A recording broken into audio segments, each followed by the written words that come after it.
Hello everybody. Welcome to the November 2020 version of the San Jose Astronomical Association Imaging Special Interest Group meeting. Tonight is posted as a general discussion, but we have some stuff that Glenn put together on spectroscopy and more on equipment variations and anything that anybody wants to talk about. We're open to it. I think we'll have time. So why don't we get started? Glenn, you want to take it from the top? Sure.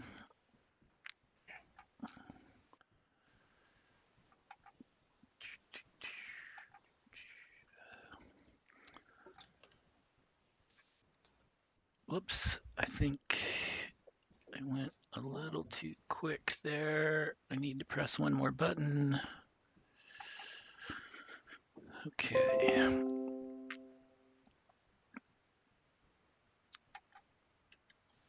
All right, can you see the slide? Yes. Okay. So I put this together partly for you guys and partly for me just to document the different, I call them instrument packages that I'm using with my scopes because I don't want to forget, how many spacers it took to come to focus with one of these things and then have to spend time refiguring that out. So I thought I'd put it all down in PowerPoint, and that way it'll save me some time, and hopefully it'll be interesting for some of you as well. So the point is that the different types of astrophotography have different requirements, and so I'm talking about deep space, and you could divide that into kind of wider field and deeper targets, smaller FOVs. Then there's planetary, which there's some common requirements across the whole thing, but then you could divide it down into the planets themselves versus solar. And then another one that I've gotten motivated about again is the spectroscopy. So I don't know if you guys saw the last speaker after the board meeting was Tom Field, who writes the RSpec software that a lot of people use for spectroscopy. So there was a good talk on that, and that got me geared up to get back into that part of the hobby. And I had a piece of gear that we'll talk about here called a Grism that I had bought back in 2018 that I hadn't actually deployed or tried until now. So Hey, Glenn, yeah. Recorded? Was that recorded? That particular, oh, yes. Yes, Tom's was recorded and it's on the SJAA YouTube site. I can send you a link later or something. But if you just go into YouTube and put in SJAA, you should find the channel. And yeah, back in 2018, I had given a talk at one of these SIG meetings, but it was before we were recording things. And at that time, I had just the star analyzer grading that we'll talk about that as well. So anyway, some stuff about spectroscopy, and I'll bring you up to speed on what I did in the last week on that as well. So diving into deep space. So this is my workhorse rig here. All of these, by the way, plug into Moonlight 2.5-inch focusers, either on my William Optics 80 millimeter triplet, Megres 2, whatever refractor, and also on my 12-inch truss RC. So I've kind of standardized on the focusers, and I have actually 3 of them now for some reason.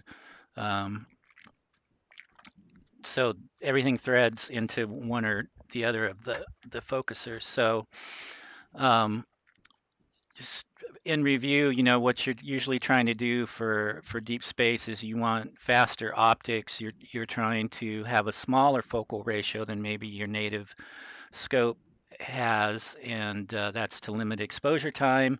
It gives you a little wider field, and maybe you're trying to utilize as much of the flat image circle that your telescope can produce as possible in terms of getting all of that flat area on your camera sensor. So this particular rig here can go on either the 80 millimeter or the 12-inch RC, so without making any changes. So that's kind of handy. So if I want to do wider field, I can move it to the refractor, and if I want to go deep, I can put it on the RC. So this, let me put my mouse over here. This focal reducer goes down inside the focuser up to these threads here. And then we have the ONAG for guiding. So the infrared light goes straight through to the guide camera, and the visible light bounces off a cold mirror and goes through the filter wheel and to the ASI 1600. So that's my deep space rig. And this is what it looks like on the RC. I have since moved the electronics for the rotator off of this onto the RC OTA itself, because when I'm spinning things on and off of here, this keeps running into stuff. So that's one change that's been made since then. I think everything else is pretty current. Yeah, so again, oh, and also, I've talked before about my somewhat 3D printed rotator. The Moonlight focusers have the ability to add a rotator to them, and I, rather than buy the one that they make, I made my own using mostly designed from somebody on the net, and it's our Arduino and some 3D printed parts and stuff. So that's nice, and it's especially nice with the anytime you're doing off-axis or on-axis guiding versus a separate guide scope. Every time you rotate the camera, you'd have to recalibrate PHD2. But if you have a rotator with an ASCOM driver, then PHD2 can watch that and it can do the math, so you don't have to recalibrate. So that was one reason for me adding a rotator versus just doing the manual rotation with the manual rotator driver in SGP to prompt you, 3 more degrees, 3 more degrees or whatever. Okay, let's see. Yeah, so this gives me, on this rig anyway, it takes it down to f6.3. There's my FOV and arc minutes. And yes, it's still oversampled, but I can't have any more focal reduction because I'll run out of back focus. So unfortunately, that's one downside of the ONAG. And if you remember my talk on the ONAG, using it with the focal reducer is quite painful because this distance through the ONAG is so far that creates the amount of focal reduction. And as you increase that or have that big a distance, it eats back focus. Your OTA to sensor distance is keeps shrinking, right? So that involved even with taking all the extension tubes off the scope that would go between the scope and the focuser. I still had to mechanically shave threads off the focal reducer to get the extra 10 millimeters I needed to come to focus. So that's why I'm still at 0.41 arc seconds per pixel. Hey, Glenn, a quick question. Yeah. The bottom image on that last slide, you can see on the back of your camera around your fan, you have some things protruded there. I was wondering what those are. What's the name of those silent fans, Bruce? The Nocturna? Noctua. No, okay, thank you. So yeah, my camera is outdoors, 24 by 7, 365. And I've also been lazy about leaving the power on, which I think sometimes it seems like the fan runs. Sometimes it does, and sometimes it doesn't. I'm not sure what that is. It's not cooling, but the fan still runs. But anyway, after however many years I've had this camera now, 3 years, the fan died. And I think Hi just went through that as well. So, looking to Cloudy Nights for help on that, since spare parts are not available for ZWO in any kind of convenient way. Uh, the thinking there was, rather than replace it with as close to the exact same fan as possible, that people were putting these other fans in there. And that had to do with people that were suffering from vibration problems more than anything else. But I just decided to go that route.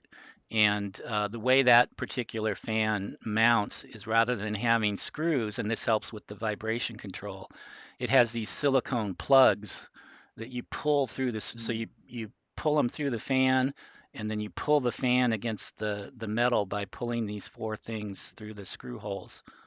So that's what that is. And I could cut them down, but whatever. They're not hurting anything. They're soft. Okay, thank Okay. you. All right. So then here's what it looks like on the Megres 2 William Optics scope. So it's the same instrument package, and you get kind of another view of the rotator here. Here's the solenoid for it and the belt. I had, now that I'm in winter again, my friction fit gear for the belt is slipping a little bit, so I have to figure out how I'm going to keep that from happening, but that's the next project, I guess. So on this rig, so that takes me down to f5.56, uh, 3 times the field of view or so there from the RC, 1.76 arc seconds per pixel. So that's a nice wide field rig, and it just rides on top of the RC. Okay. So then let's go to planetary. So there's my Mars attempt. I'll keep trying, but that's what I've got so far. So we'll talk about the non-solar side of planetary first. So, one of the things is planets are so small, and you're usually magging up so much that, your field of view is ridiculously small, and there's no ability to plate solve off that small FOV. So one of your challenges is, how are you going to get onto the target? So that's a common thing. And one of my approaches was a flip mirror, and it was sort of semi-successful. I added an Arduino and a bunch of 3D printed stuff so I could control it from in the house, and that all works. But sometimes, again, the optical length of it sometimes gets in the way, and I did end up deleting it from both for both the Mars, and this part of the same rig is used for solar, or not for solar, for spectroscopy as well. And I ended up deleting the flip mirror for that. Um, but that's one way. And then the other way, which I've ended up using instead of the flip mirror, is I just use the other scope. So I put a camera on the, if I'm on the RC with the planetary rig, I put a camera on the refractor and plate solve onto something from there, and then just use a spiral search in SharpCap to get onto the target with the smaller field of view. I do also have a set of dovetails that are adjustable so that you could align those two scopes perfectly. but that adds a lot of weight and a lot of angular, I don't know, PJ, what's the right word, but because it raises the refractor away from the center of the mount, it adds Moments quite of a, inertia. yeah, it adds quite a bit. So I ended up deleting that as well, and now I just know that, uh, if the refractor, if the object is centered on the refractor in the center of the frame, then it's actually going to be, down and over here or something.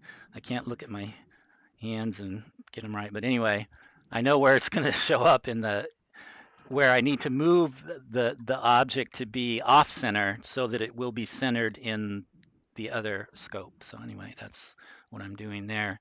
Um, so back to the requirements for planetary. So there's a rule of thumb that says that depending on the scene, you want to have some multiplier of your pixel size in microns, which is a kind of a, unitless number, but that's the focal ratio that you want. So, if your pixel size was 10 microns, then, you'd want 30 to 50 as a focal ratio.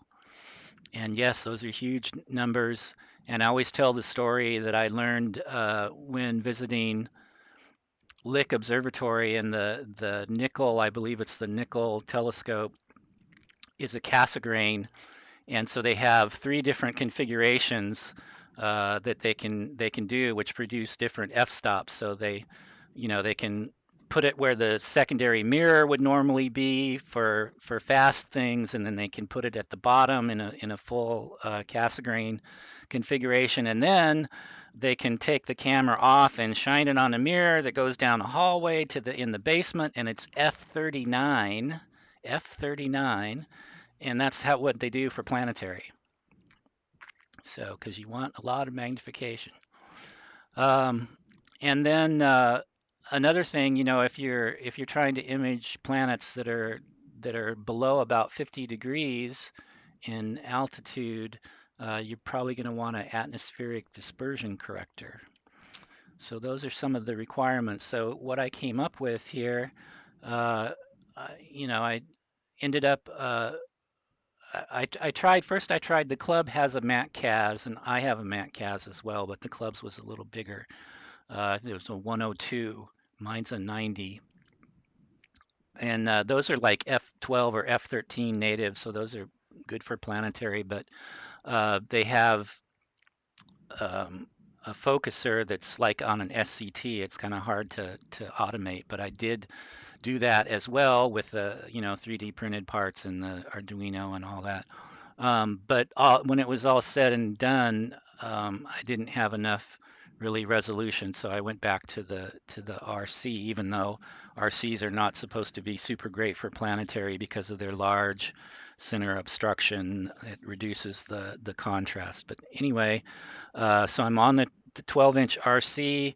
I've got the atmospheric dispersion corrector here, which I have not yet learned to use, but it's it's there. That replaced the flip mirror.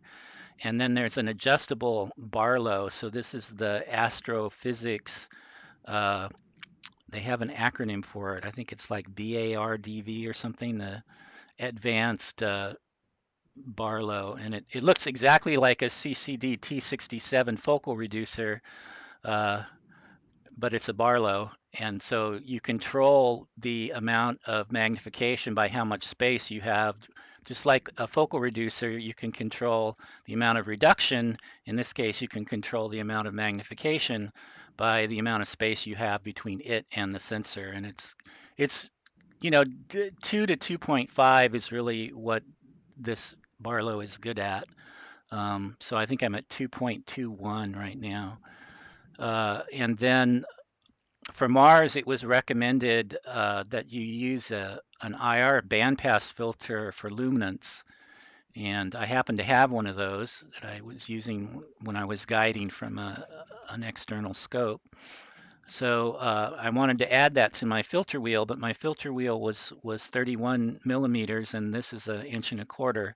So I had to 3D print a little adapter that has the eyepiece threads on it for the 1.25". So that went in there. Took out my I normally have a light pollution filter as luminance there. Okay. Well, let's see. We talked about the Barlow with spacers, filter wheel. Right. And then you want a camera that's going to be as fast as possible in terms of frames per second.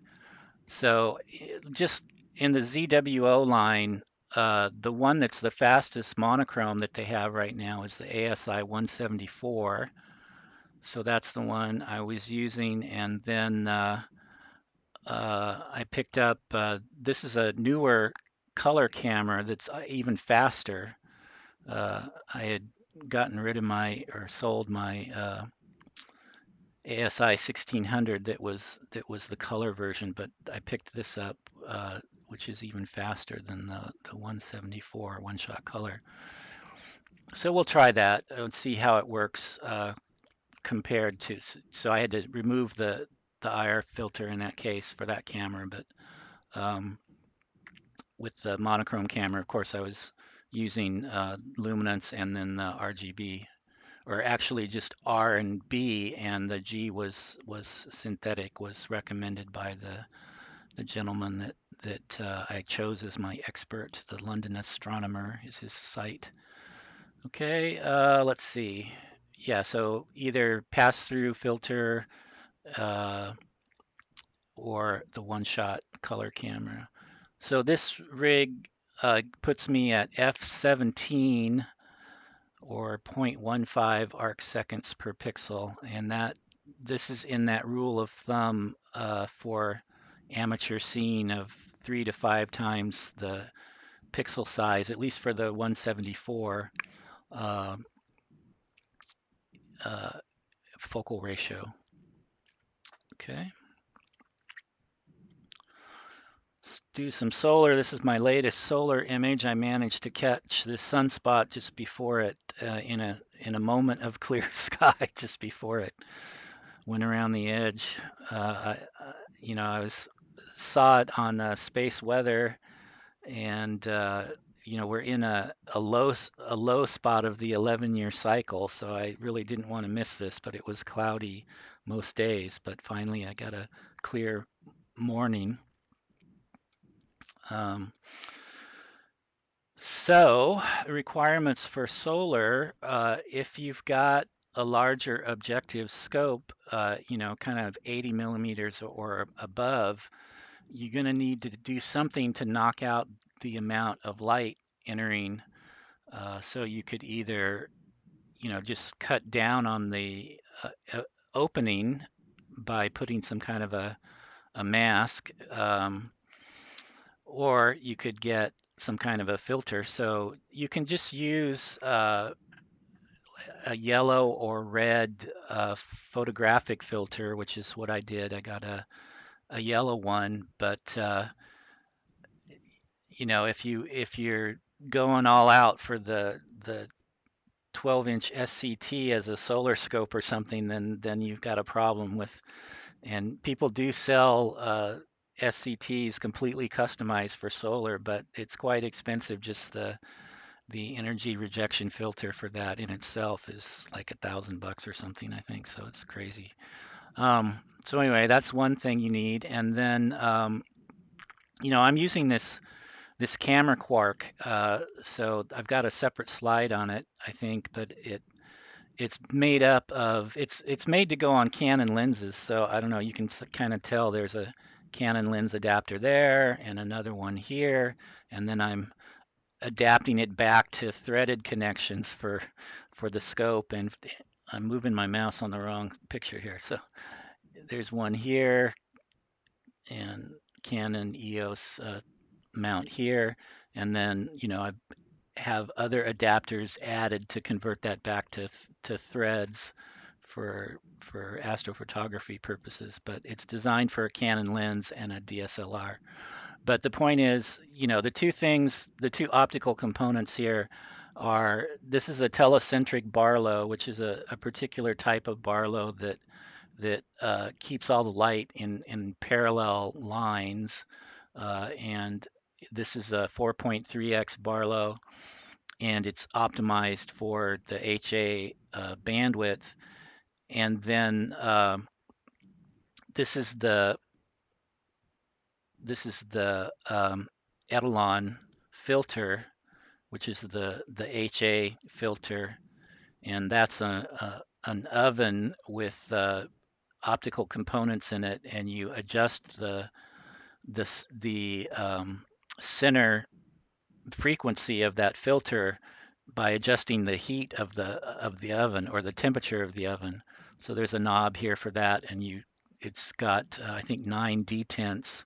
So you click it however many detents you want, and then you wait 10 or 15 minutes for this light to turn green again from yellow, and then that tells you that you've reached the new temperature. So that's how the HA filter works on this particular unit.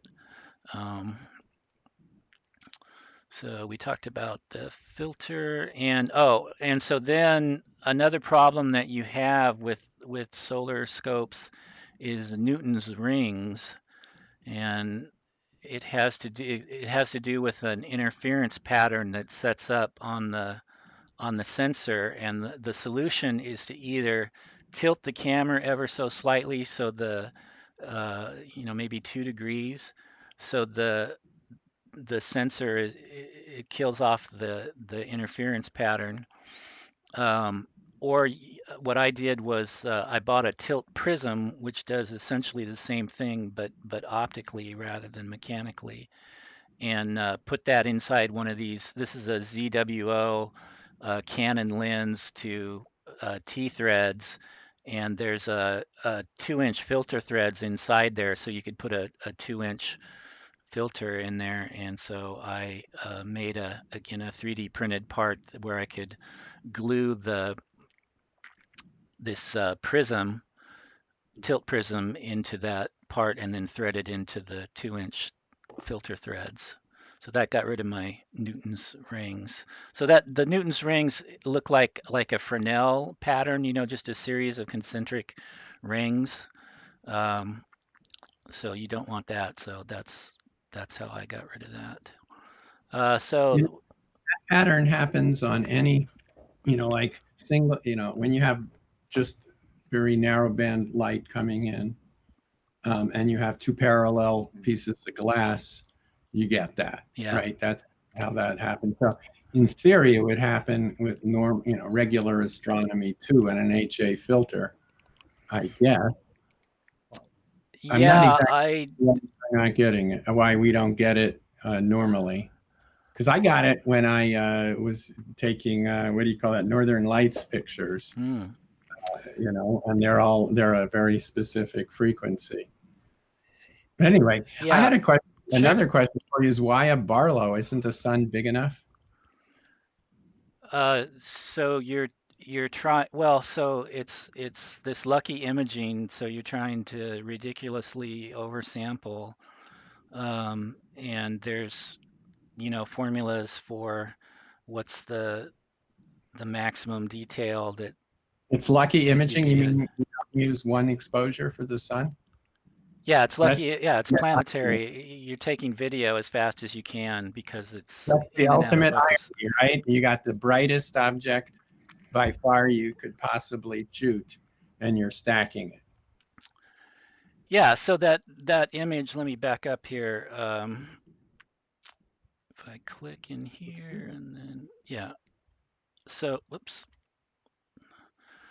So this was 30,000 frames, but I took the best 1%. So 300 frames. So this is a stack of 300 frames. So out of 30,000 frames that took, maybe I forget exactly how long it took, but it was much less than a minute. It was really fast.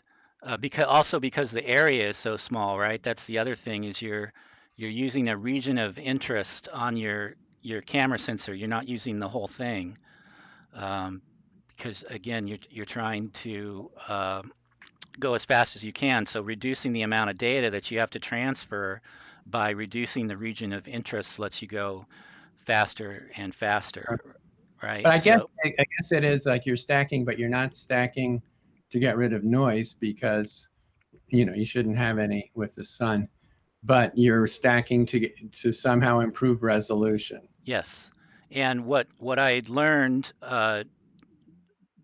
maybe it's obvious in hindsight, but when I was working on Mars for a couple weeks there, at first I'm like, why is this guy I picked this guy as my expert, right? And followed his formula. And it's like, why is he taking 50% of his 3,000 in that case frames? Wouldn't, 1% be better, be more in focus than the top 50%, right? Because that's what you're doing is picking out the ones that are more in focus, the sharper, right? But then what I learned is, okay, yes, the right out of the box after you stack, the 1% stack looks better, but when you go to sharpen it, you can't sharpen it nearly as much without artifacts. So when you go to 50% in that case, or 300, a stack of 300 frames, I'm not prepared to show you, but I mean this is hugely sharpened. None of that detail that you're looking at was So hardly Clay, there. okay, one question is, Yeah. as I understand what's going on, and please correct me if I'm wrong, what's happening is the atmosphere is sort of moving things around randomly at a fast rate. Yep. And that's what's causing the blurring. Yep. So you could shoot at a fast enough shutter speed, one picture would be better. So if you could shoot at 1,000th of a second or a 5,000th of a second, one picture should be sharper than a stack of 100, where you're trying your best to align, to get lucky and have all those 100, find the 100 that are sort of aligned. Wouldn't it be better to just take one fast picture? You got a bright object. Maybe you have to tune your filtering so you don't burn up your camera. But Well, I think that would be better. Analogous to what I was just saying. Was my finding was that when you did that, when you stacked fewer pictures, I was talking about in that case Mars, 3,000 frames, and looking at 1% of them versus 50% of them in a stack. The initial result of the stacking looked better at 1%, but you couldn't hardly sharpen it without artifacts. Whereas going back to 50%, now you've got much more in the stack, so much more detail hidden there in the data. It was able to be sharpened quite a bit more. So Okay. What I was talking Okay. about, though, you have to go down to 1,000th of a second. Yeah. There's one point you're missing here. If you take a single picture of the sun, you are not only taking a picture of the sun, you're also taking a picture of the atmosphere, which has all these variation of waves across it. So in other words, a portion might be a little bit in focus, a very short distance away. It will be out of focus because of the different densities of the air that you're looking through and the heat currents and all that.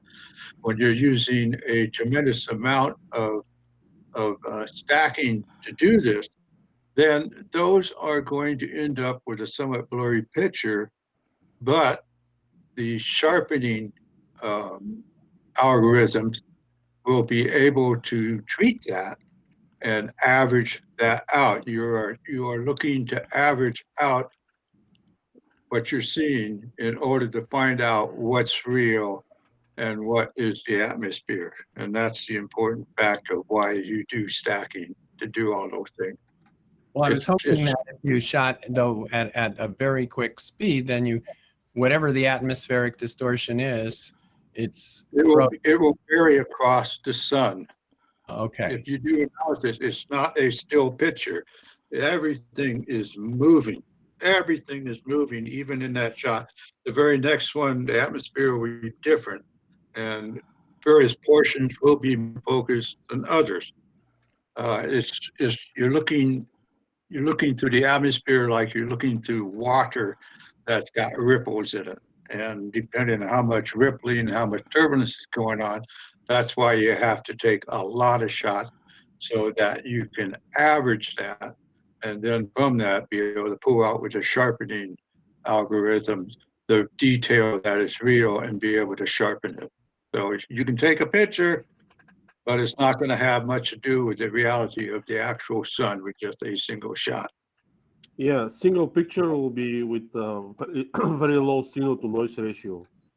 So basically, when we stack, we're trying to increase signal to noise ratio so much. Right? Otherwise, yes, you can take one image, but it will be very dark, right? And your signal will be very low, and you still have details, but will be kind of. It doesn't have to be dark if it's the sun. I mean, you have as much light as you want, as long as you're not burning up your camera. So my assumption was you could control it such that, with 1,000th of a second exposure or a 5,000th, you could freeze it and you shouldn't have any signal to noise problems. Now, the atmospheric dispersion across the image argument, okay, maybe I'll buy that. But in terms of SNR, no, there's no reason. This thing is so bright, as long as you don't burn up your camera, you shouldn't have any SNR problems. Anyway, I'm shouting off. So two things. So we're taking as short an exposure as we can, such that we can do it in a stream, right? Do it continuously. I just had the folder open, so I can tell you. Whoops, wrong. This should tell me what.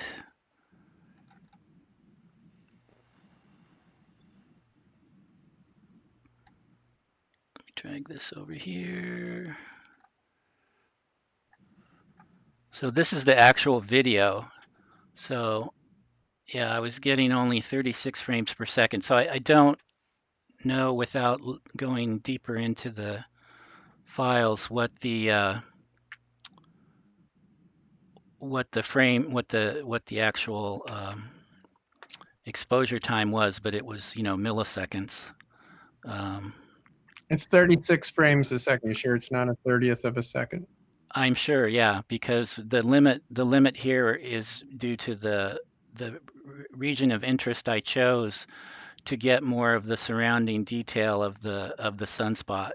If this was, Mars or something, the region of interest would only be about this big, would only be like a quarter of it, and this camera can go at 150 frames per second in that case. But this is just limited by the speed of the amount of data and the speed of the interface between the camera and the computer. But anyway, you can see here all the roiling atmosphere. And the other point I wanted to make is it's not necessarily about signal to noise. It's about the detail that you can pull out with the sharpening. And again, that's why I wanted to show you.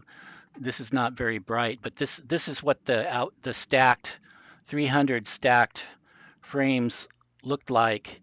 And then I went from that to this with the wavelet sharpening, basically, and other Photoshop nonsense.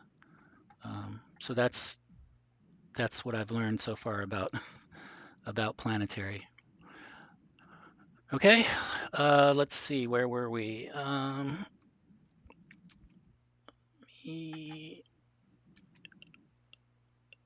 Okay, yeah, so that's f30.32 arc seconds per pixel on the 12-inch, or no, on the 80 millimeter refractor. So we talked about the energy rejection filter. So this is, I forget, whatever, it's not 80 millimeters, but whatever the biggest yellow filter I could find was. And there's no filter threads on the refractor, so I made this 3D printed cover, which friction slides over the dew shield, and it has the filter threads that match this filter. And then it also was an opportunity to glue this little bracket on here for I have a solar scintillation monitor, which I didn't use for that particular image, but the idea is that there's a plug-in for fire capture. So this is essentially measuring the scene in real time of the sun, and then you could say you could just set it all up and let it run and say, well, start your image when the scene is this good. Right, so you could let it run for a couple hours as the sun moves over your lawn, which is the best, situation, unless you're up a couple floors. Um, and it would just pick the best moments of scene to do, a 30,000 frame capture, and then you'd take the best of those kind of things. But I didn't have time or to get that all going, and I just captured the data and went with it.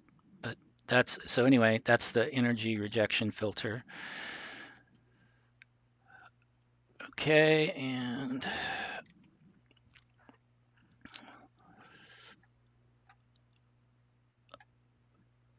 I need to move something on my recording here. Let me turn off my... Okay, so here's what the solar rig looks like on the scope. So you can see that energy rejection filter slid over the dew shield, and the solar scintillation monitor is there.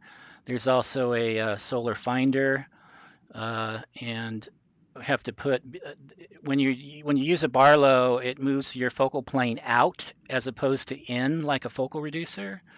So more space here between the scope and the focuser, and then the focuser and all the stuff we talked about that is the camera quark. This picture has the ASI 1600, but since then I've moved to the 174, which is much faster. Let's see, did we talk about everything? Yeah, the camera quark comes in two models. Mine is for the chromosphere versus the I always want to say flares, but that's not technically correct, right? The prominences. But I think most people buy the chromosphere because they're somewhat okay for prominences, and the prominence model is not as good for the surface detail of the sun. So that's a compromise that you can pick. Okay, and yeah, so yeah, I changed it to the ASI 174. Okay. To keep clicking in here to get the slide advance. Spectroscopy. So yet another thing you can do with light from objects in the sky. So this is just a slide from the talk I gave back in 2018, and I was trying to see if I could measure the redshift of a galaxy, I think it was, and this slide was about doing that measurement. Yeah, this is a galaxy UGC 545, and we're comparing this particular wavelength, which should be the same element between Vega as a reference and what we saw in that galaxy, and then that gives you your redshift. So that's one of the things that you can do with spectroscopy. So as I mentioned, I think, or maybe it was before we started recording, in 2018, I had a star analyzer, which is a grading spectrograph. And since then, I've purchased but not used until this last weekend a GRISM spectrograph, which is a combination of a prism and a grading, and we'll talk about that in a minute. So going back to the format of requirements and the instrument package, again, you're going to, since you may not be able to see the actual stars once you've got your spectrograph in place or spectroscope, you're going to need some way to get your target on the image, and also, I guess, if you wanted to guide, then you'd have to have a way to guide as well. similar to the planetary, you're going to want a higher focal ratio, and that gives you a less critical focus zone. So you can think of it like a depth of field in a terrestrial camera, right? You have a higher f-stop, you have more depth of field, and so that makes it easier to focus and get the critical sharp detail you need to see those lines in the spectrum. So there's various types of spectroscopes, the grating, the prism, slit, and then there's combinations of all of the above. Um, so this particular instrument package, and you see I dropped all the way back to a Canon T3 here, although I'll be changing this to a ASI 1600. I wasn't sure that the spectrum would fit because this particular rig was, excuse me, designed specifically for a DSLR crop sensor sensor size. Um, so yeah, so I'm doing this on the William Optics refractor. So again, it's that adjustable Barlow from the planetary rig. And this is why I wanted to take pictures and document all these different things so that if I'm moving things around, I can get back to where I was if I want to go back and do planetary and take this apart, right? So there's a grism here inside this. There's a T-ring and a nose piece here, and the grism is in the nose piece. And it's fixed in terms of its optical distance from the camera sensor. And then there's a thumb screw here so that you can adjust the angle of the spectrum so that it's along the horizontal axis of your sensor. Yeah, so the adjustable Barlow, the grism, and then the guy that sold the grism included this star diagonal with an eyepiece, and the eyepiece is fixed in here with grub screws at a particular setting. So the idea is that this exactly matches, you know, the optical distance here between the grism and the sensor. So now you've got the optical distance between the grism and the focus point of the eyepiece, so that when you look in this thing, you know, you remove the camera and actually the grism actually, uh, and then put this eyepiece and diagonal in there, and then you could use that to focus, and then take that out and put the grism and camera back in, and you should be precisely in focus.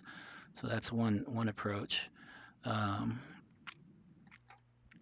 okay, and so here are the two types of spectroscopes that I have. This is the star analyzer grating. That's about $200, and then this grism thing was about $325 off of Cloudy Nights. And then the next step up, unless you're going to make your own, is like $3,000, I think, in spectroscope. So there's a big gap there. I did see one guy that's got a nice 3D printed design for, which would be on par with like the $3,000 spectroscopes, but he thinks you're going to spend about 600 euros to in optical parts and all the printing and stuff to get to that level. So I don't know if I'll go there, but we'll see. Since I'm 3D printing, but we'll see. So this is how the grism works. So the grating is actually on the diagonal of the prism here, and that's mounted inside this T adapter nose piece here, and then, you know, it goes and puts the spectrum on the sensor. And the reason for this over just the grating by itself is without the prism, the focal plane of the spectrum is actually curved, right? So maybe, oops, sorry, maybe it's perfectly in focus in the red, but then as you get over towards the blue, right, the focal plane, it should be up here, and so the blue will be out of focus. So this prism is supposed to fix that.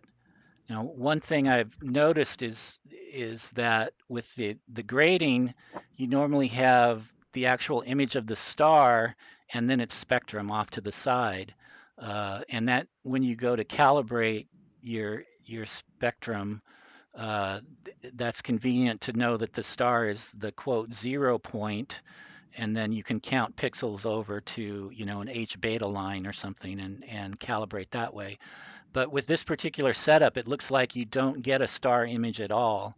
So it's going to be a little bit more complicated to calibrate. You'll have to identify two lines in the Balmer series or something, uh, where you have dips in your spectrum to get calibrated.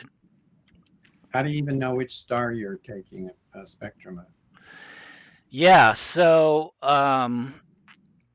what I found, so previously with the grading, right? And it just depends on the star field you're looking at, but um, you get your star that you want centered, right? And so then you can identify that star um, and just look at that spectrum from that star. Uh, and if there's other stars that are causing overlapping spectra, then you can create some kind of mask or something. In the case of the GRISM, uh, what I found was maybe just because of the targets that I chose, and I tried to take data from 8 or 9 different things on Saturday or Sunday, I think it was. But in it seemed like there was only one bright spectrum, and again, you remember when I said that I knew if I plate solved on one scope, I knew where in the other scope the image would be, the actual image would come up, right? So the spectrum that I wanted was starting at that location on the sensor that said that, that's the object that I centered with plate solving in the other scope. I hope that makes sense. Um, so So, far it hasn't been a problem, basically. okay, does this work with, can you like get absorption lines from nebula, or is Yeah, this not? yeah. There's some. Yeah. I wasn't prepared to do a whole spectroscopy talk tonight, but I can recommend. So watch the YouTube that Tom Field did, the speaker talk after the board meeting last time, and he recommended this book. Let's see if I can. Astronomical Spectroscopy for Amateurs by Ken Harrison, who I've been emailing with all week. Um, so there's a lot of good information in that book, and he talks in great detail about how you would go about getting uh, absorption lines from a nebula versus a point source like a star or a planet. Um, he talks about, one of the chapters is, here's some beginning projects, right? So he talks about looking at the methane lines from the atmospheres of Uranus, Neptune, and I forget what the other one was, but anyway, I went and took data on Uranus, and I haven't analyzed it yet, um, but this is the first data that I got from the uh, GRISM. So you always want to start with Vega as your example, and then you bring up these hydrogen Balmer lines and try to line them up with the dips in your spectra, and then and here there is like this spike here that I think might represent the 0 point or the star. So, but I need to basically I need to go back, and I learned a lot since I took this data, and Ken has been helping me, as I mentioned, the author of this book. So basically I underexposed the data. I was being too cautious to make sure I didn't overexpose it, and as a result I underexposed it. So I need to go back and retake the data because I think this, he was explaining to me, this dip right here is actually an artifact of the Canon Bayer matrix on basically all their cameras, and so it's not really a valid dip in the spectrum there. So I probably didn't do these lines correctly, even though it looks like it's correct. So anyway, some learning there, but you know, comparing the two, the GRISM, you know, this is you have a resolution of about 14.8 angstroms, and with the star analyzer, you know, it's 33 angstroms, so it's not quite as precise. This is data from the star analyzer back in 2018, and the reason there's this big hole here is because I took it through a light pollution filter, right? So there's a big hole cut out where all the man-made light would be.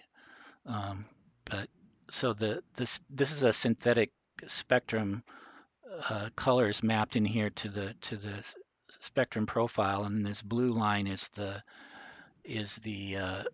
Vega spectrum. Okay. Other bits. So as long as I was documenting everything, let me turn off my other camera here for a second for the recording. So yeah, the flip mirror, and I threw out an off-axis guider that I have as well, so you guys know what those are. Okay. So here's my astrophotographer joke. So, you know, I put all this crap on the scope, which was really long, and then I went in the house and had it slew to target, and then I came back out and it's like, oh, I almost hit the fence. So yeah, you might want to think about that if you're putting all these spacers on things. So I moved the scope further up and rebalanced everything to get a little more clearance there, because that was a little too close for comfort there. Okay.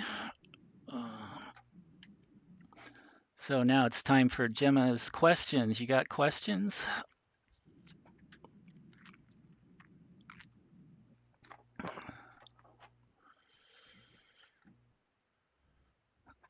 Okay, no questions. All right. Okay, Bruce, where do we go from here? I have a couple other things I could mention, but let's give somebody else a chance to speak here. Let me turn off my presentation. I have Paul here. I have a picture that I can show.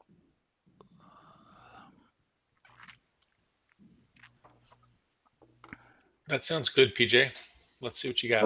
Yeah, let me see if I can figure out how to do this. Present now. Yes. All right. Now that the fires have gone away, they finally admitted that the creek fire has stopped growing today. Since I've had about 2 months of not being able to do any pictures, I had to kind of remember how to try and do things. So I been tuning things back up with my 11-inch Raza and the mount and the guiding and the this and all that stuff. So finally, I did do something more or less right. So I have this. This is the Perseus galaxy cluster. You're not presenting. Yeah, We don't PJ, see am I not? PJ. down in the bottom right, see if you can click on present now, and we'll see your screen. Oh, okay. Hang on a second. Present now. Here we go. Present my entire screen.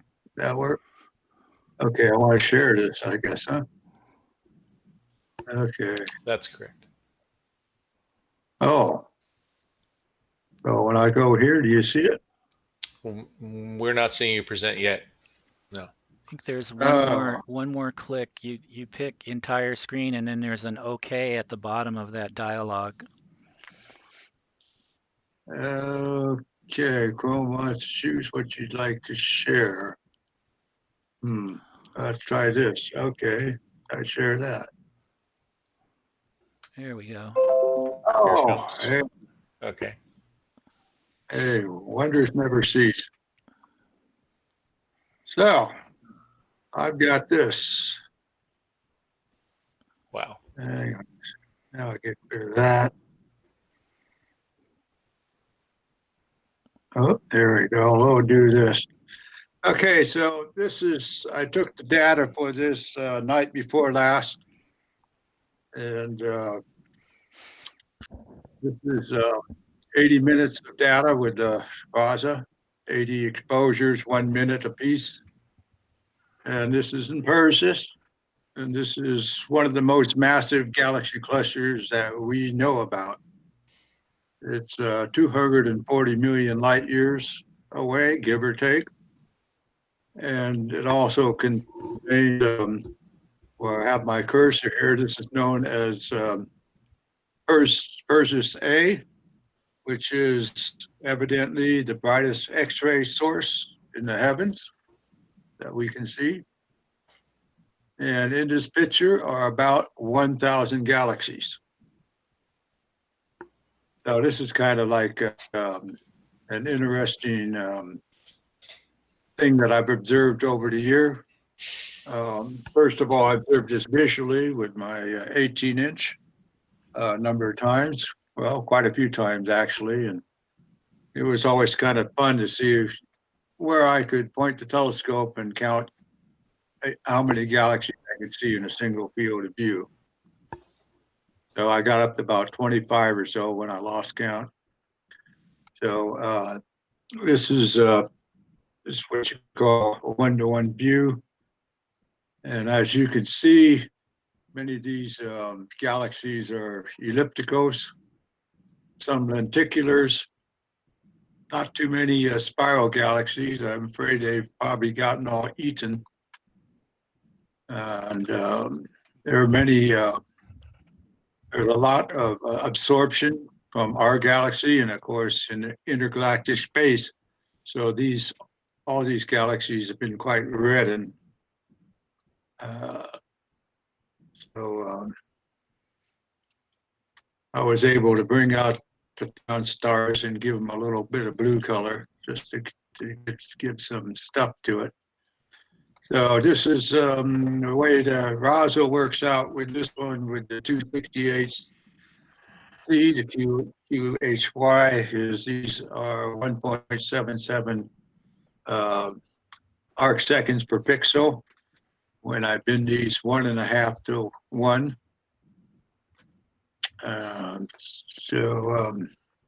Seeing wasn't that great, but and a lot better than it has been. This is kind of what I was able to do with this with just 80 minutes of work.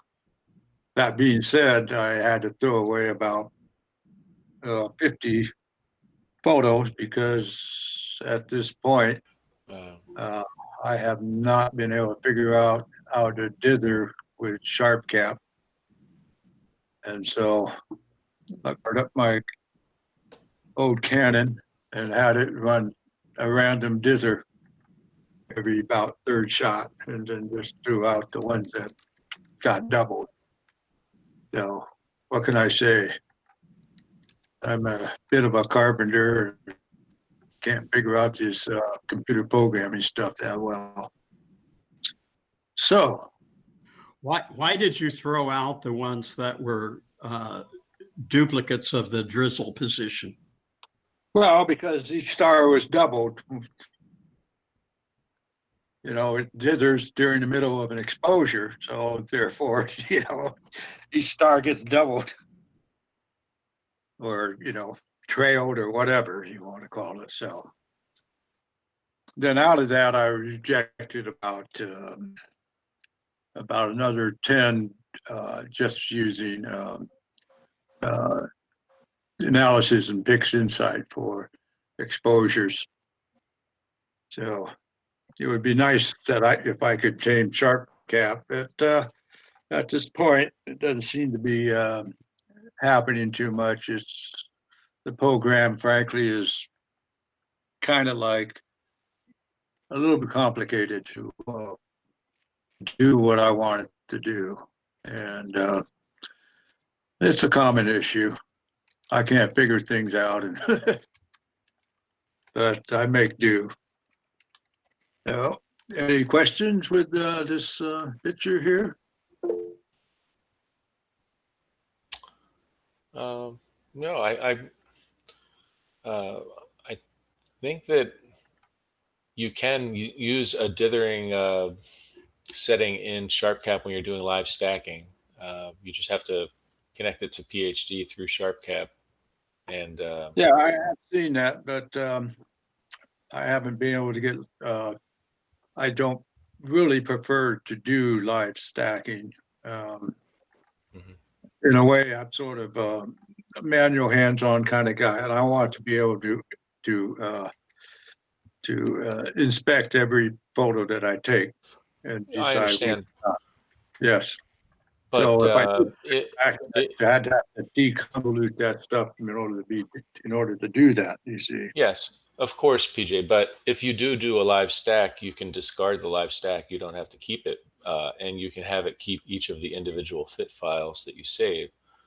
Yeah. But at the same time, if you do it using the live stack option or subroutine, whatever you'd call it, in SharpCap, then you can do dithering using SharpCap, and it will dither between frames instead of during frames. So you won't waste as many frames, and you should have a lot more data.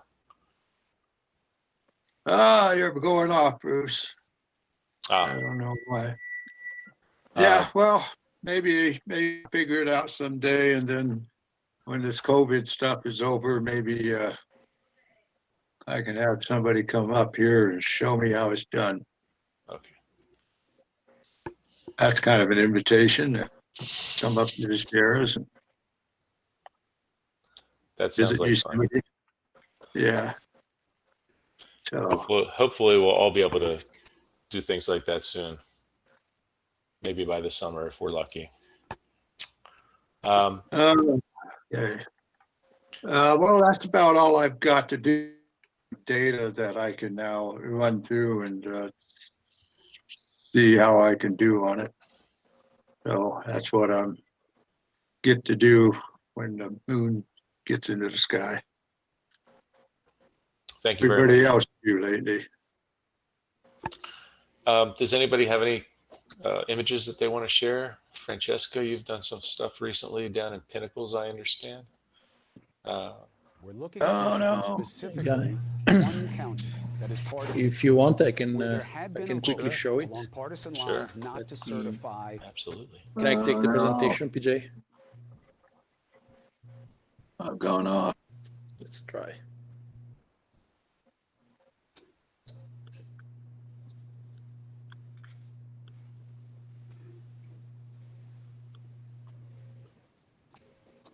All right.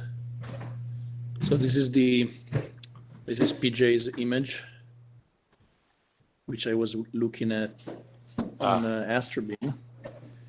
Now this is the picture I captured last Saturday from Pinnacles West. It's IC 342, the hidden galaxy. Very much like the Perseus cluster that PJ was showing. This one also sits perspectively relatively close to the Milky Way. So there's lots of absorption of the light and reddening of the light from the dust in our galaxy.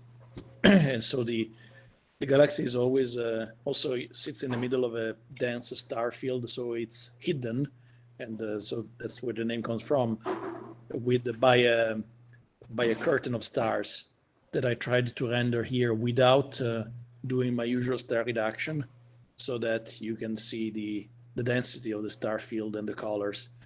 If I zoom in, the galaxy still has a very nice spiral shape. You can see some interesting dust lanes, some H2 regions, in the galaxy. And for me, this image is also interesting because it's the first one that I captured using automation. If you know how I image, I always kept a very low-tech approach. Keep it simple with basically without using a computer for acquisition. I have a standalone autoguider. I have a standalone focusing system, and I use a DSLR. So I just program the sequence in the guider, and I let it run. With the disadvantage that I have, it's not really unattended. I have to do meridian flips myself manually. I don't have any plate solving, so framing is always a little bit complicated. But this time I decided to try something completely new for me, which is to use a program called NINA, Nighttime Imaging and Astronomy, to orchestrate the entire capture sequence. So I programmed NINA in such a way that it waited for night to fall. It started taking pictures. Before taking picture, it slew to the object, plate solved, gave me indication on how to rotate it, started the guiding, and took the pictures, dithering, and doing a meridian flip. And it's more complicated, of course, than my keep it simple approach. And so maybe I wouldn't have started with my Astro Imaging journey if I had to overcome those obstacles right off the bat. But at this point, I think I see the advantage. Not so much from a dark site at Pinnacles, but from home. This allows me to capture all night while I'm sleeping, which I know that it's nothing new for you, but to me, this was a big improvement in my workflow. And the interesting part is that I didn't, the application, one of the reasons why I was so stubborn in not embracing automation is that some of my hardware, in particular my guider, is not supported by most of automation software, because it's not really a camera, it's a guiding system. It's the equivalent of a PHD2 plus a camera, not of a camera itself. So Nina had some form of rudimentary support for that, and I managed to, given that it's open source, I could modify the code myself to add the full support, and yeah, it works. It's I'm rather impressed. I don't know if I switch to my, can you see my screen, my Nina screen in this moment? Yes. Yes. Yeah. Yes, So this is the UI of the program. This is the sequence that I used to capture IC342. You see, I tell the program wait until night falls, then slew to the object. Right now it gives me this red sign because it's not the telescope is not connected. Center and rotate, start guiding, run autofocus, and then start taking it. Honoring a meridian flip is needed. Refocusing if the HFR increases above 5%, and then capture 45 pictures, each of them 480 seconds with my, well, this is a DSLR, so binning and gain are default values and offset the same, doing a dithering every time. And once this is done, I actually, while I was at Pinnacles at that point, I added another sequence right after this one to capture another object, which is this object here that you can see here in PixInsight. It's very much a work in progress. This would require much more integration time. This is only 3 hours. It's this nebula here is NGC 2182, and this is in the constellation Monoceros.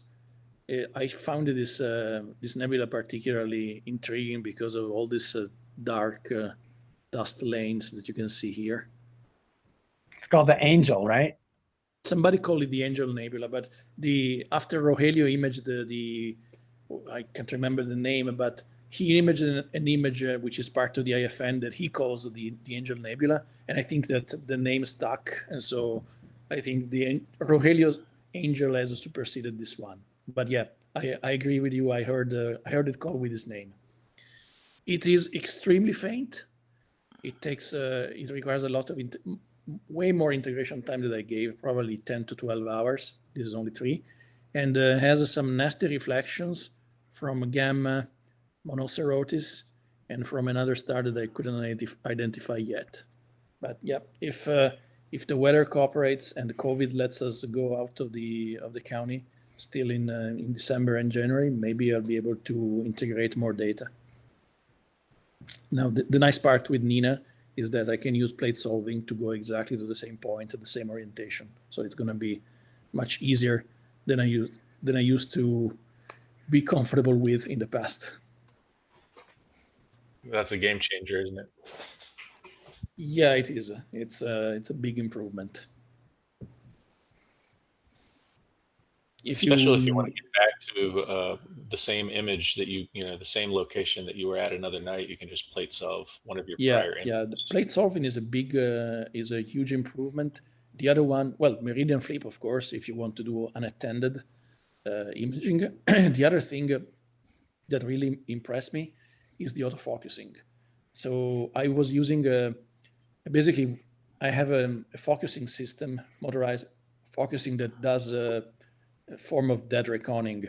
It measures the temperature and has a calibration curve that knows how many steps the focuser needs to be moved inwards per each Celsius degree of dropping temperature.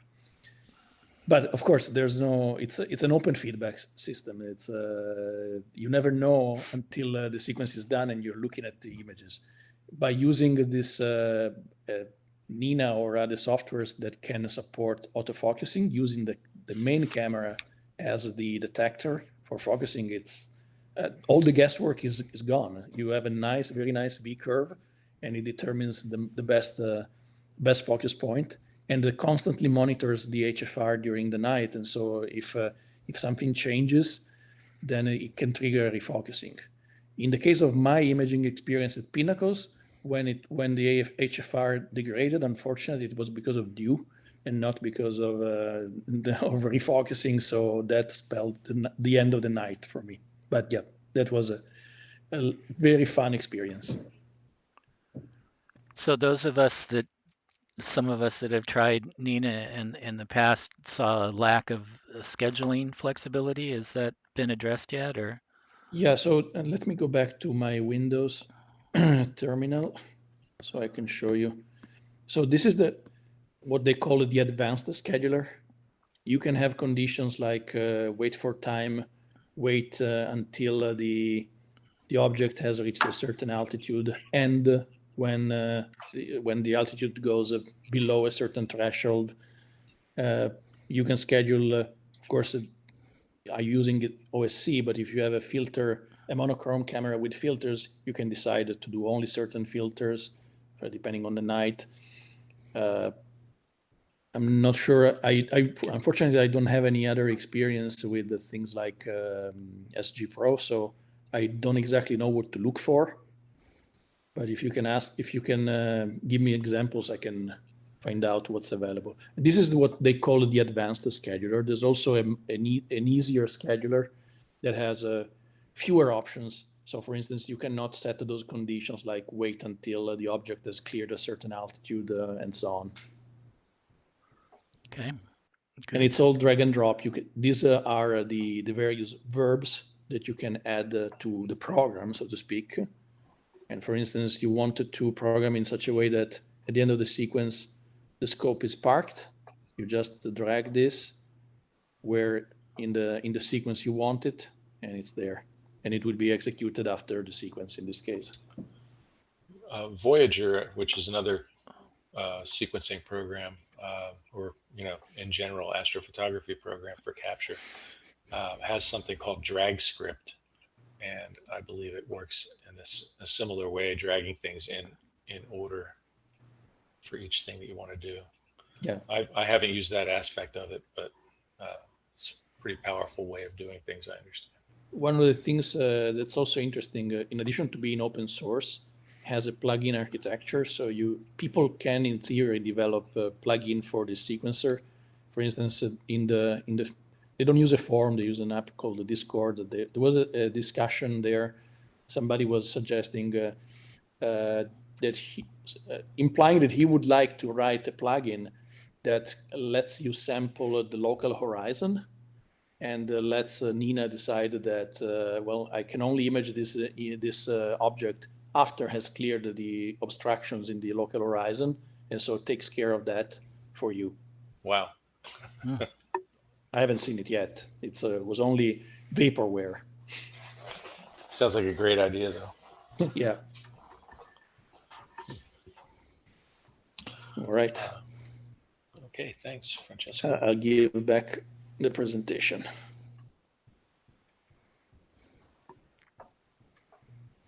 Anybody else have any recent images or adventures they want to share? I wanted to ask, I have an image, but not a star image, but related. Before I do that, I saw an old, I don't know, probably August email from PixInsight that mentioned that they had introduced a feature called integration with the Gaia DR2 database, star database. If you folks saw that. And so, you know, basically, if you're not familiar with that, that's a star survey, right? That some satellite did where they, I don't know, I think they got like 500 million stars, detail of that, right? The positions, the proper motion, the colors, luminosities, etc. Probably tags like if it's a variable and not a whole bunch of stars.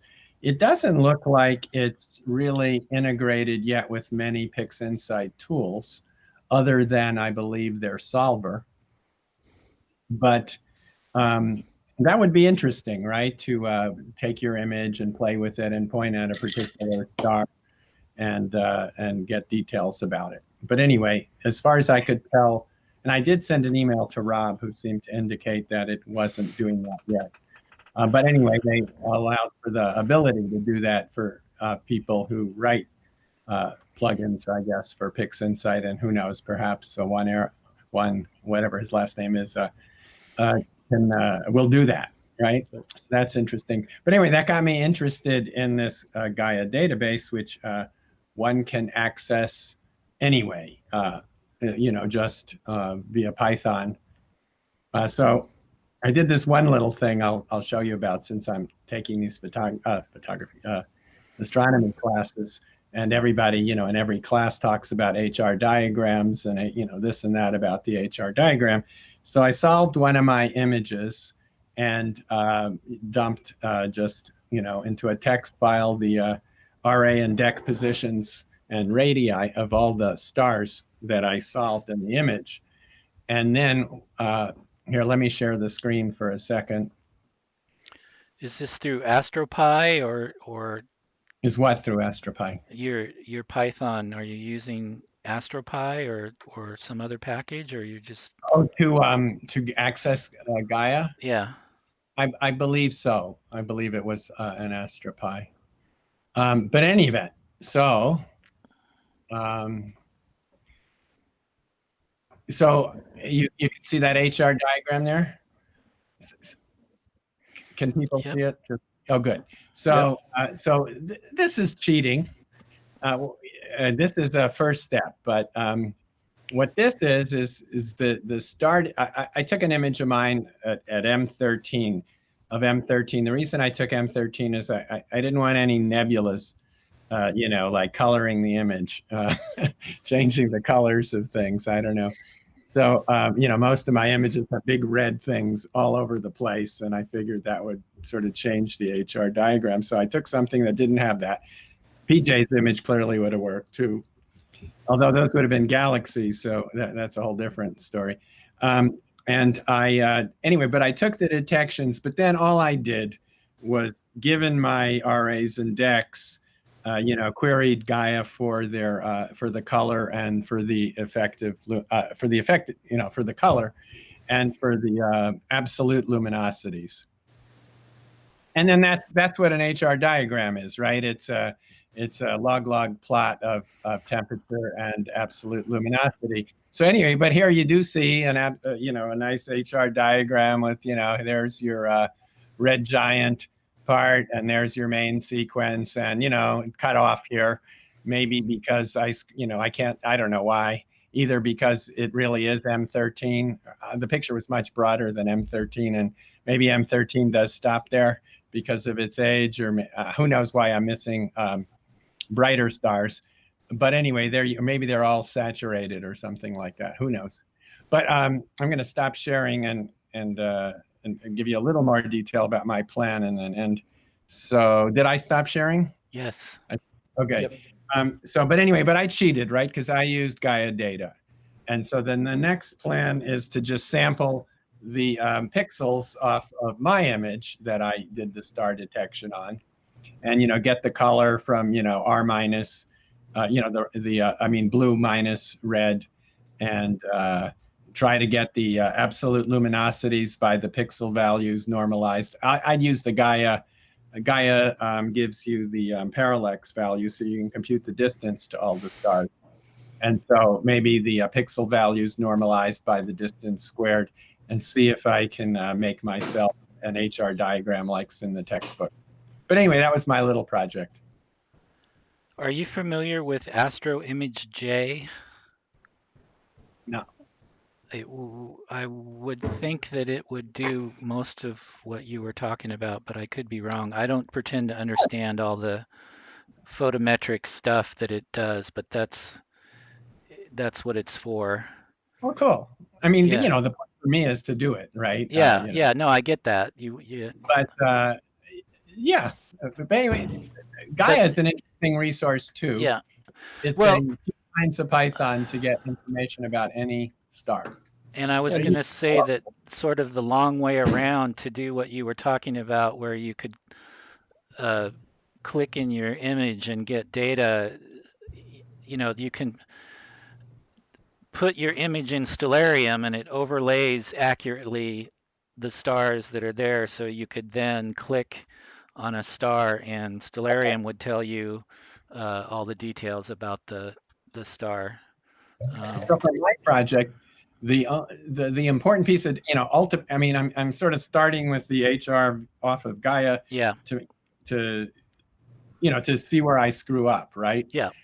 Data processing, but my goal is to be able to get it off of my telescope. But I'll always need, I believe, the Gaia parallax. How far the star is, right? Because if you use apparent luminosity, that's a different HR diagram, but it's not quite the same. But you really want the star's absolute luminosity, how bright it really is, and for that you need the distance. So I'll always be bugging Gaia for the distance, but okay. Yeah, take a look at Astro Image J just to see what it does and how it does things, and that might give you some hints. Okay, thank you. And also, PixInsight has a script for aperture photometry. Yeah.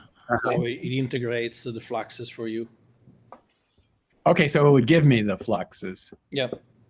K-Stars does that too, so I can do that. But K-Stars doesn't do it in a way that the end user can get at. But since I can get at it, and I'm writing this code anyway, But okay, thank you. And there is another software called Astrometrica, which actually performs photometry for multiple stars. Astrometrica? Yeah, it's very often used for detection of supernova and also for hunting asteroids and hunting comets. Okay. So basically, you have to take a series of fit files and drop it into Astrometrica, and it has actually a full automation to detect new objects on the images. So it sort of detects the stars and sees what's moved? Yeah. That kind of thing? Yeah. Or sees if there's some, these kind of, by the way, I learned something, right? I never knew what magnitude stars I could image, right, with my telescope. Yeah, I mean, because I use Astronomy J to detect things, but it's very manual. And real astronomers, they use it. They don't use Astronomy J because they when they try to detect something like supernova, they scan really big parts of the sky per night, and it's fully automated. So basically, they have a fully automation to detect what is new on the images immediately, right, and send to the email. It's astrometric is the closest thing I could actually think is available to that. Okay, cool. Yeah. Anyway, I look at these things. Yeah. Yeah, and there's a lot of stuff in AstroPy and probably some other Python packages as well to access all these databases and stuff. I'm using parts of it to do the Stellarium image stuff in my rudimentary Python scripting that I've done. Well, anyway, if anybody wants my script for getting the Gaia DR2 stuff, and I guess DR3, I guess is just an improvement on that. It's coming out in December, but it does give you a wide variety of information pretty easily on given a RA and DEC.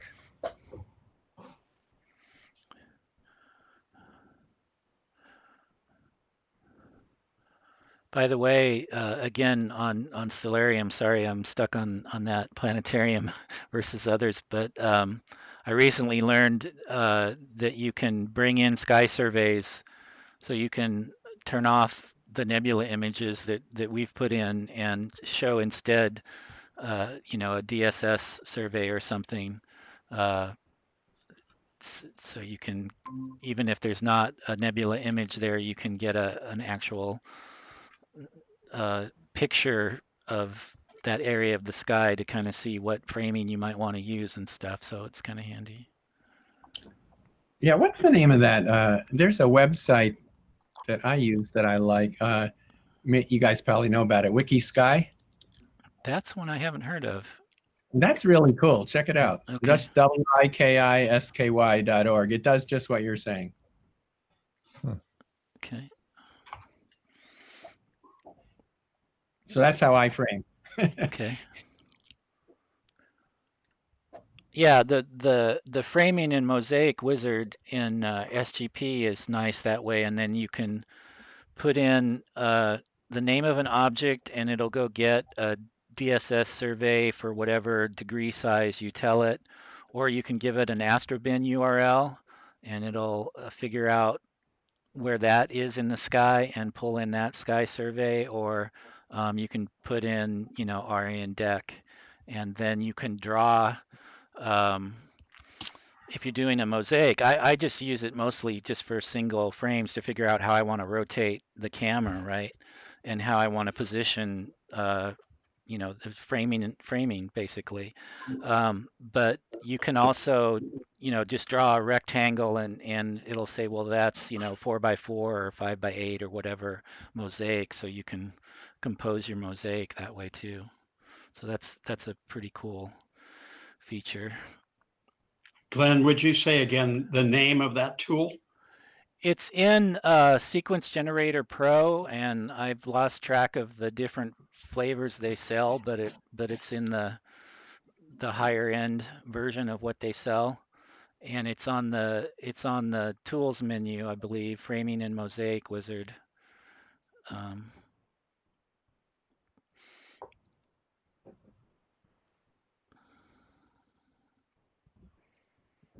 Yeah, it's included in the register, the paid version as a standard thing for Sequence Generator Pro these days. By the way, I understand they're going to be coming out with a version 4 of Sequence Generator Pro soon. Exactly what the differences will be, I don't know yet, but hopefully it'll be some good stuff. Anybody else have anything they wanted to show us tonight?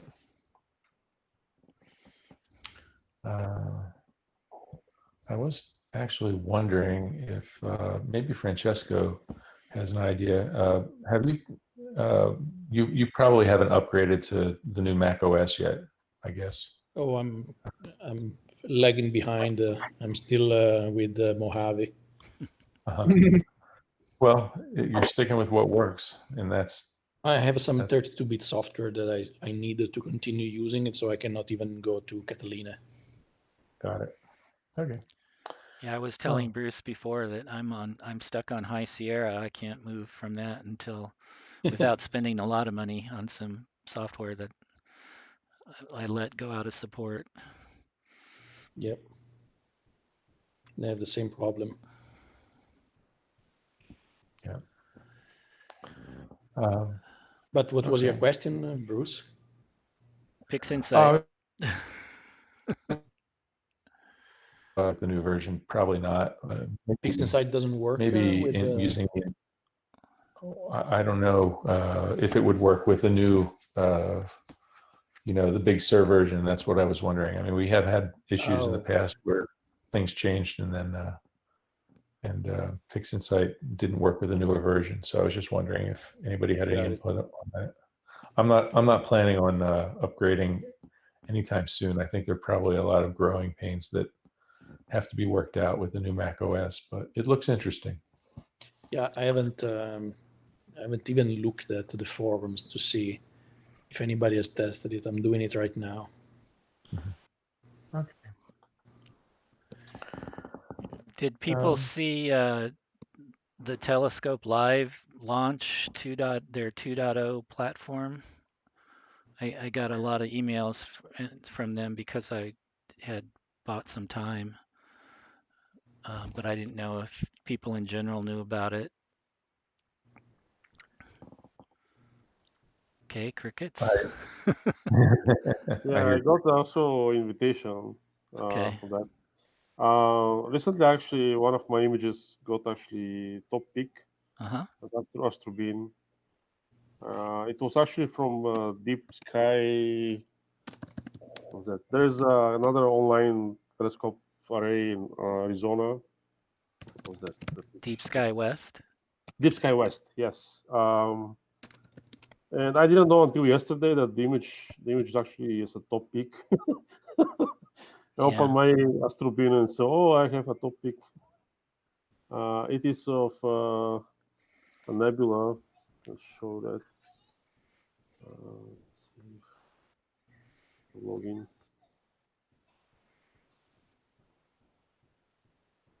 Yeah, it's actually LDN 1622. You're not sharing.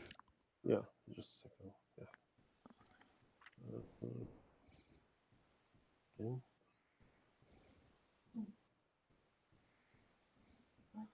All right. Can you see my screen? Yep. Yes. All right. Yeah. So that's the image. It's actually a nebula in Orion.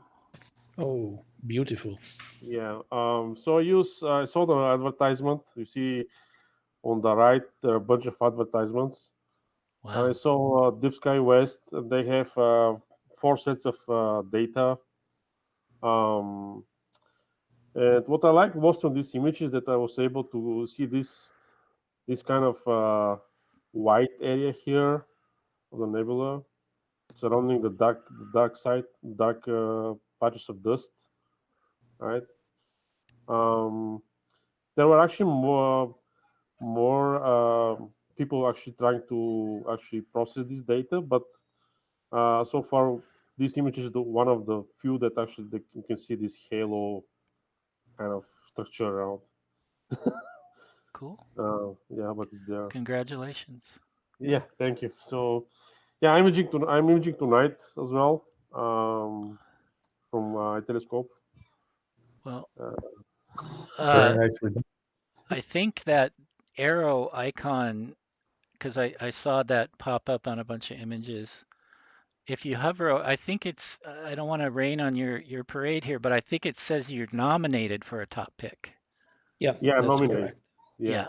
Yeah, That's a nomination. new, they didn't have that exposed before. Now they're exposing the nominations. Nomination, yeah. Yeah. But still, beautiful image. Yeah, congrats. Beautiful Thank image. you. Yeah. I think that's known as the Boogeyman Nebula. Actually. Yep. Cool. Yeah, thank you so much. So Yeah. Yeah, Please go ahead. so say a few words about Telescope Live. I mean, you'd have to read through all the stuff, but they're trying to monetize and in some ways I'm a little upset. It's like they're trying to take over Astrobin. It's like they're trying to be the place where people post their image and the social interaction and all that. So maybe competition is good, but I feel a little bit like it's going to dilute the community some, but um, and then they're offering what they're calling pro data sets. So they will, take us maybe 4 images in a month and give you the calibrated subs as part of your subscription. And I think it's like $50 a month is the level at which you have to subscribe to get that. And you get a certain amount of telescope time. And they have a very, if you've used like itelescope.net, they have a very different approach. It's more automated where you just put in a request. It's like, well, yeah, I want to use this particular telescope in Chile and I want this many HA, whatever, but you don't go and pick date and time in a schedule, right? They just manage all that for you and then they'll come back and say, okay, well, you wanted that stuff and we think it'll be done on November 30th and check back with us and see if it's done or not kind of thing. So it's a little more removed and you don't get to log in and see the actual thing in progress like you do on with ACP, modified ACP on itelescope.net. Um, but it's interesting. They have a very slick interface and it's very app-like and modern and all that. So we'll see. It's some interesting pricing structures too, but it's something to check out. There's also, I think, for $9 a month, um, you get a certain amount of telescope time, and you get they send you. You say, well, I'd like M31, and they'll just send you a picture of M31 that was gathered at some point. So I don't know. You got to read through the emails. I mean, I can forward them to the SJAA group if you wanna check it out, or just go to telescope.live, and I'm sure you'll see all the advertising.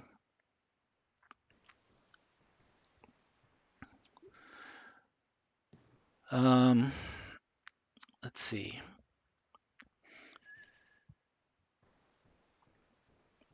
Let me put in one plug for something I think SJAA would be a good thing to do, would be to have a program around citizen science. So we talked a little bit about that thing with the light in the prisms.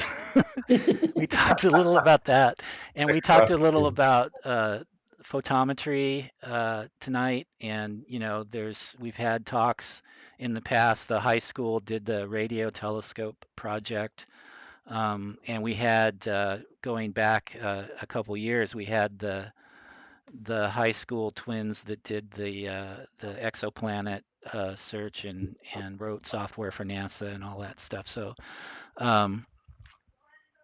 I you know I don't want to do it myself, but I'd really like it if somebody would launch a program around citizen science. Because I think and another, so I have this camera that tracks fireballs that SETI consumes the data and all that. So that's another example, right? So there's lots of different things that elements of astronomy or corners of astronomy that you can get involved in and do sort of pro amateur do real science, right? And help the pro astronomers do their job and stuff. So it would be interesting if somebody would volunteer to drive that. So I just thought I'd throw that throw that out there.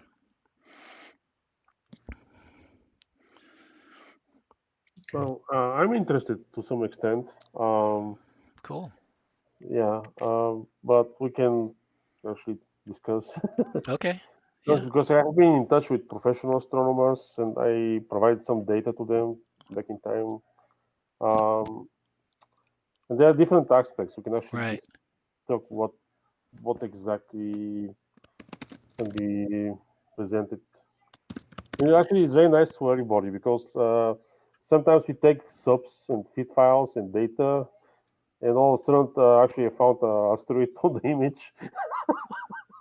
Yeah, and I didn't know actually it's an asteroid until I actually did the stack. I found something is moving, and then I sent to astronomers, and they say, "Oh, we know this asteroid. Don't worry." So, all right. I saw something when I was taking my spectroscopy. There, I said it. Data on Saturday or Sunday, and I went back to look for it the next night, and it wasn't there. So I don't know if it's. I'm trying to bring it up here. If it was just a cloud, but it looked like a nebula where there shouldn't be a nebula. Let me try to find it here.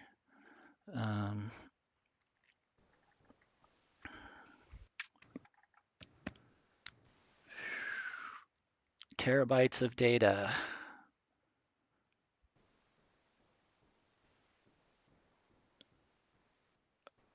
Oh, let me try another way here. Yeah, it looked kind of like the Veil nebula, kind of like a shock wave. But then, like I said, I went back the next night and hit it with full-on deep space versus just a plate sol frame. HA and S2 and all that, O3, and there was nothing. So I don't know what the heck that thing was. Oh man, where did I stick that data?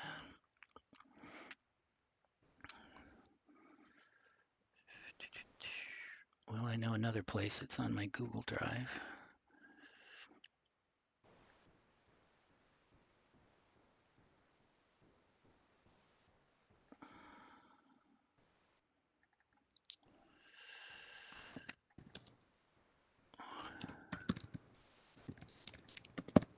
Okay, let me present here.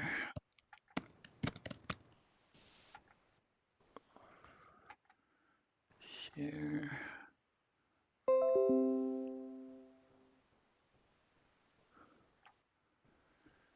Yeah, so I don't know what that thing is. It's a reflection. Is it? Okay.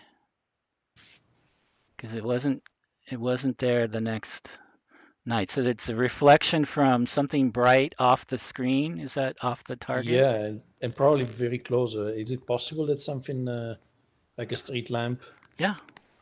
No, my neighbor has a light that shines directly on the telescope. It's so stupid. Awesome. Yeah, well, I put up a wall, but it's still not enough. But it's too perfect to be nebula. yeah, I thought maybe I discovered something new. Yeah. Yeah, that's just a plate saw frame, but anyway, yeah. Okay. Well, problem solved. It's not an alien attack or anything, so it's all good. Not this time. Yeah, not this time. We'll keep looking. Paulo, you mentioned doing something with Nina too. Are you hacking Nina, or are you just working on the OCS software to make it talk to Nina? No, in this moment I'm talking. I'm using K-Star. Okay. I was K-Stars.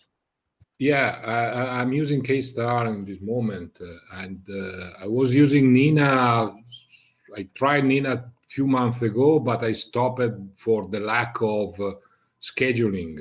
Yeah, because with my small keyhole to the sky, I need to have more job on the same night in order to have a decent number of data collected. Otherwise, I have only 2 hour or 1/2 hour for each target. But now I see from Francesco's presentation before that also Nina's starting to have a scheduler in order to have the possibility to have a more job one after the other. So maybe I will look at that. You know, I decided to run away from SGP, so I'm in search of alternative. So far the K-Star is good. I just today I solved some problem of connectivity with the Raspberry and the hardware, because you know using a hub is always a problem of assignment of the USB port, and they can continue to change this and the other. That's the problem. But yeah, probably I will, due to the fact that and another problem was that for Nina that the astromechanic Canon focuser, the one from Russia, they were not having the Indy driver. And so that was precluding both Nina and K-Star. But since a couple of months ago, they have that, so that's another good option. And I'm using that focuser from Astromechanics, and it's working very well. Good. Yeah. Well, the whole observatory control system is a topic that I think you and I should, or one of us, I can volunteer you, could present on.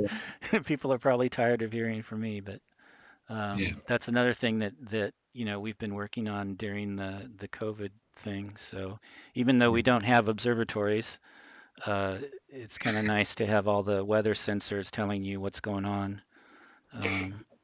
Yeah, and that was my and is my next project, because I connected the weather, let's say, and the SQM sensor that more or less we made in parallel to SGP, but now I'm moving all the hardware to an Indy environment, and well, I don't know when it will be ready, but the near future, I hope. Maybe Hai could help with that part of it. Yeah. The guy. I'm trying to mimic existing hardware. Oh, okay. For weather in the Arduino part. So. Okay, that's another approach. Yeah. Hai, were you saying something?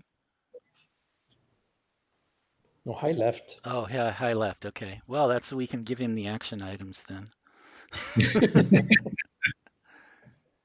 Yeah. So these are there's a whole I don't know if I've mentioned this before. This observatory control system. There's a whole forum and everything, and this guy has written some nice Arduino software to monitor. I guess I could bring mine up here to show you what it looks like. So the idea is, you know, if you've got an observatory, it can manage the heating and cooling and the dome and the whole and the safety and observing conditions, all that stuff. Let me jump on the telescope computer here. I guess I didn't have to do it that way, but that's one way to do it. Actually, let me do, well, yeah, I can do that. Not sure what's going to happen. This is a 4K monitor, so I'm not sure what's going to happen here, but maybe I can.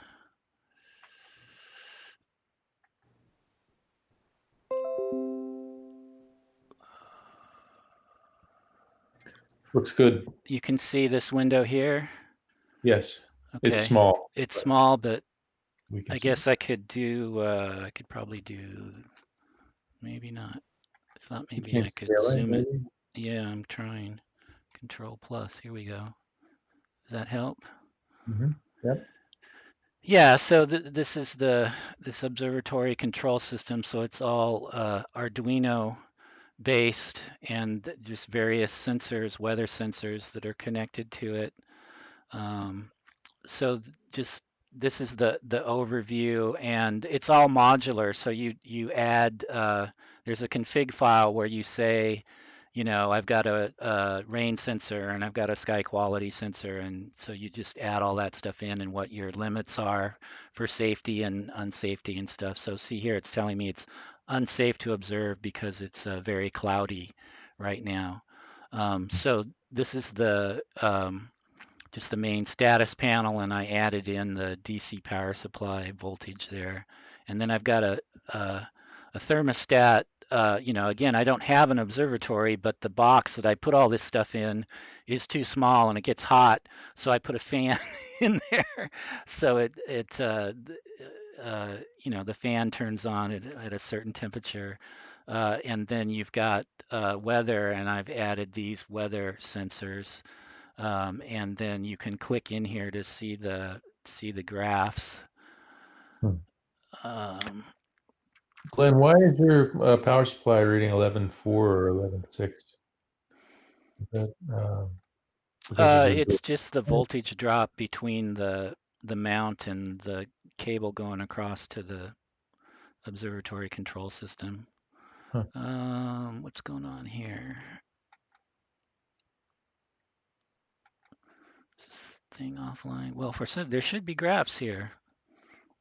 I wonder if I ran out of disk space or something. I haven't looked at the graphs in a few weeks, but anyway, you you get graphs of everything, but for some reason mine's not showing up. I'll have to troubleshoot that. But there is an ASCOM driver. That part's not open source. The rest of this is open source that you can hack and slash. But you pay, I think, $10 or something for the ASCOM driver, and so SGP can consume this safe and unsafe, to see if you should be observing or not. So it's just was a fun COVID project.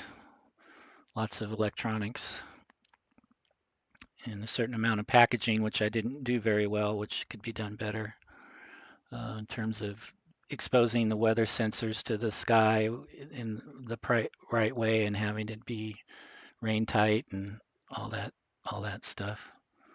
So it was a fun project.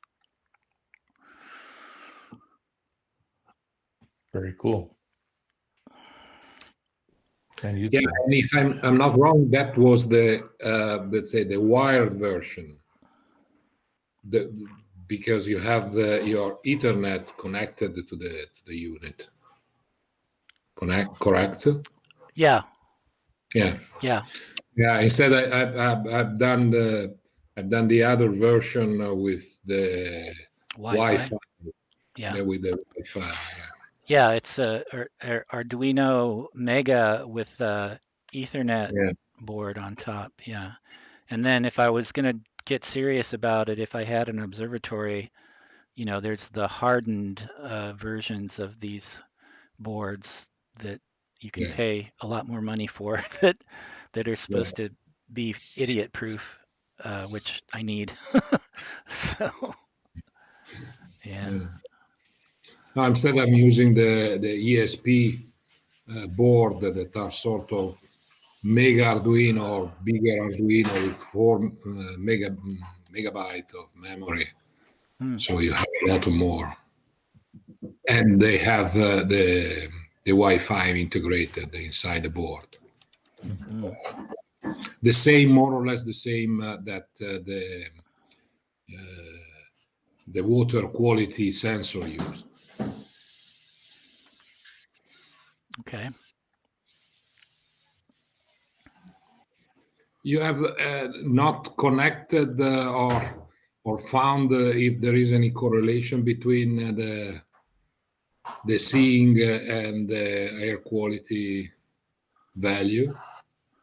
No, there hasn't really been any fog, if that's what you're asking about. Mhm. I haven't had really a marine layer, but yeah, that's one thing that I'm curious about, as you know. Yeah. Other than that, the only thing that's not working is the wind sensor. I mean, I'm getting the temperature from the outside temperature via the wind sensor, but for some reason the wind sensor itself always reads 0. So, and I'm on my second one, so I still need to troubleshoot that. I'm Yeah. sure it's a connection problem, but The damn USB, probably. well, no, the connection between the sensor and the Arduino board. Okay. Yeah. Okay. Like it is one of these projects that you've learned enough to go back and start over, right? And you do it right the second time. But Yeah. Too many projects. oh, by the way, this is sort of out in the weeds, but one of the things in this astronomical spectroscopy book is there's a teardown of that flip mirror. So I can finally figure out how to get the damn knob off the thing so that I can make a better mechanical connection to the knob. But in here they teach you how to tear it apart and make it into a beam splitter. But the teardown instructions will be handy for me in any case, I think. So I think that's everything I wanted to mention, Bruce. Okay. I'll just Well, be on the lookout for PJ's big suck he mentioned for imaging Mars. wow. Maybe we should have a T-shirt made for that. Yeah. Okay. Anybody else? All right. Well, if any of you guys have anything that you want to present next month, we're wide open. I'm going to continue looking for a presenter. And the way things are ramping up with COVID, I doubt we're going to have any outings right now. Glenn, do you have any input on that? Yeah, no, it's not just there's been a few times where I've thought, I should just go do a workshop and just tell people to stand 6 feet apart. But every time it's gotten close, then there's been another, checking the Santa Clara County website or the OSP, or there's high fire danger and the OSP has said no. So right now we just don't have permission to take anybody but docents to an OSP site. So I guess that could be maybe some, small group of people doing some observing, but not members of the public. And I guess now that it's wet, the fire danger is not really an issue, maybe, but that was the other problem. Yeah. Okay. Well, we'll keep our fingers crossed, and hopefully things will improve. Okay. Well, thanks for coming, everybody. Stay safe, and I hope to see you next month. All right. Or sooner. Take care. Bye, everybody. Bye.